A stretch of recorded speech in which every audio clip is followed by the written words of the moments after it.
of a leprechaun. Have you ever been lucky enough to catch a leprechaun? It's not easy.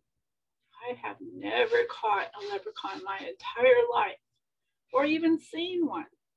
They are very, very sneaky. Leprechauns are a type of fairy.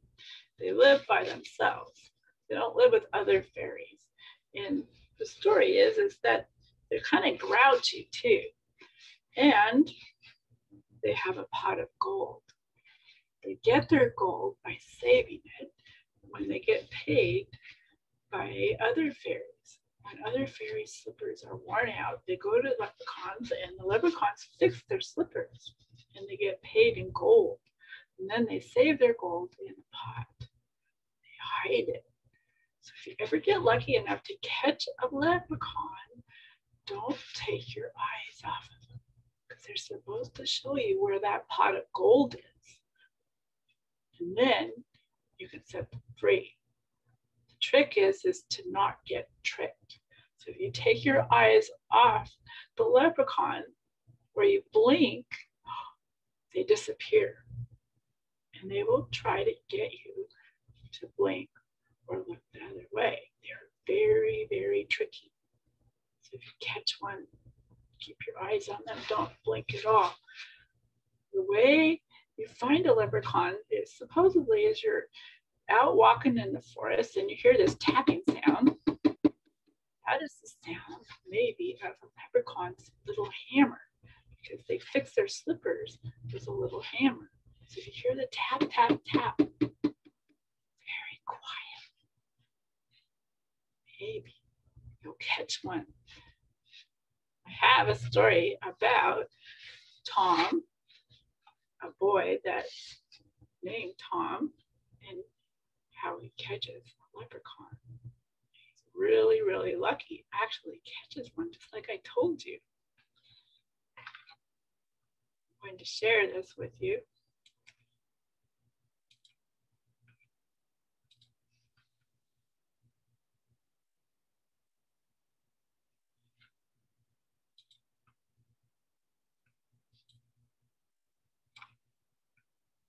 Clever Tom and Leprechaun by Linda Shute. I hope someday you are lucky enough to catch a leprechaun like Tom did.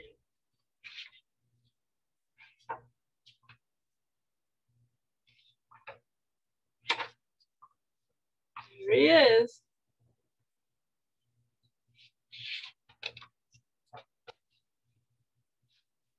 One fine day in the harvest, Tom Fitzpatrick took a ramble down the lane.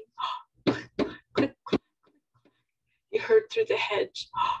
So Tom tiptoed closer to take a look. What do you think it is?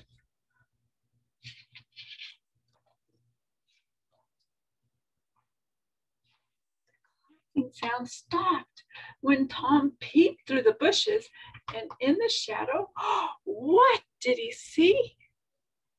Why, a big gallon pitcher and a teeny tiny man with a brown leather apron and a three-cornered hat. What do you think? Is it a leprechaun?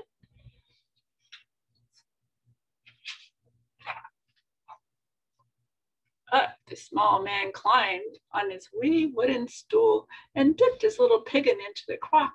And then he settled down with his full mug beside him to hammer on the heel of a fairy-sized shoe. By the powers, thought Tom, it's a leprechaun. If I catch him and scare him, he'll give me his gold. Since I'm a clever fellow, that should be simple. Before the sun sets, I'll have my fortune made.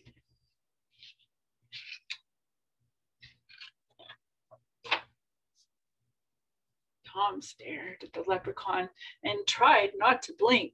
He knew that if he looked away, the old man would escape. Then he crept up quite near and tipped his hat politely, saying, "Good day to you, neighbor. Blessings on your work." "Thank you kindly," said the small one, but he never looked up. He just kept on tapping at the heel piece of the brogue.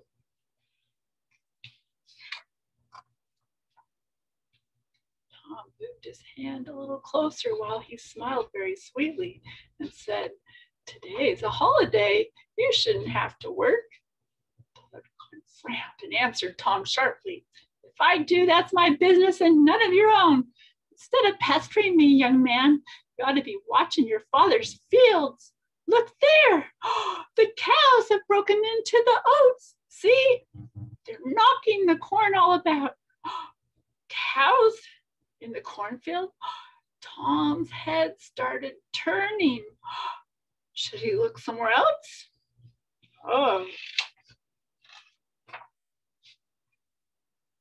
But he wasn't fooled by the leprechaun's trick. Quickly, he grabbed the sly fellow and cried, "Now you're my prisoner. Tell me where your gold is."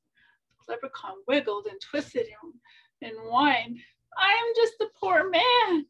But Tom held him fast. "You and I both know you're lying," said Tom, and he made a fierce and frightening face. Finally, the leprechaun quit squirming and said, "Tom Fitzpatrick, you're too clever for me. I see you're after my buried treasure, so I'll have to show you where it is."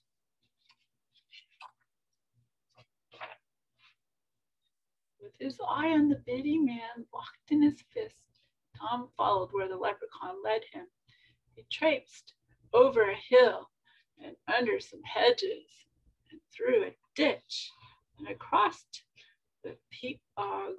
At last, just when Tom feared he'd been hoodwinked,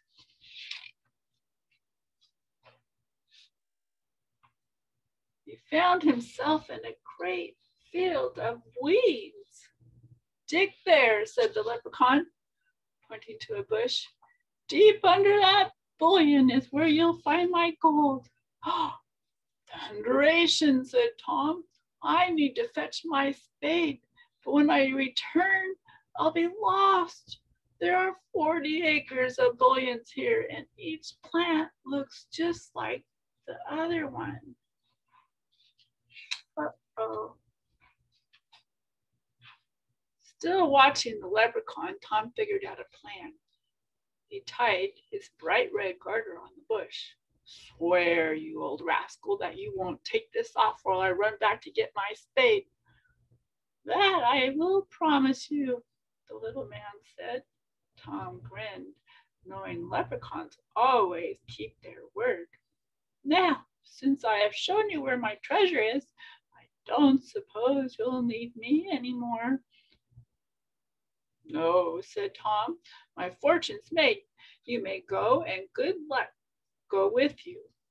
"Then goodbye, Fitzpatrick," said the leprechaun.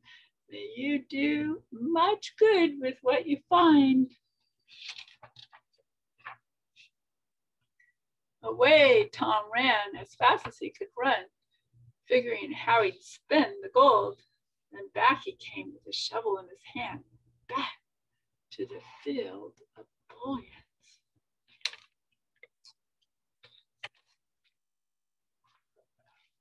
What do you think he's going to find? When he got there, lo and behold, a garter just like his own was tied to each and every bush as far as he could see. Look at all those bullions. Which one do you think that the pot of gold is in?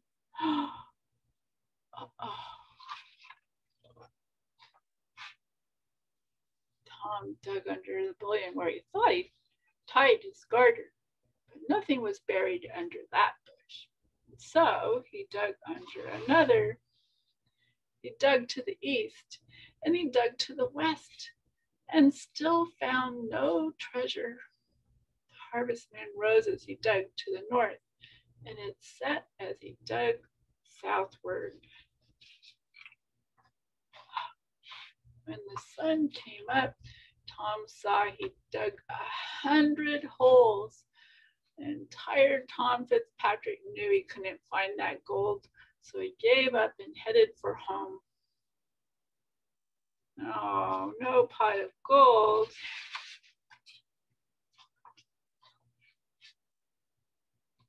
From then on, Tom always carried his spade, and he never stopped listening for a tapping in the field.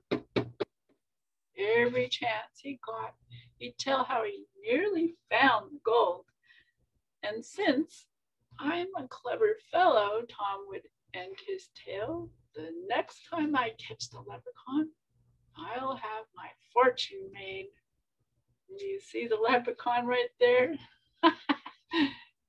I don't know. See how tricky they can be? So now when you are out and about, listen for that tapping sound. That'll be the first clue. And you have to be extra quiet. And good luck to you.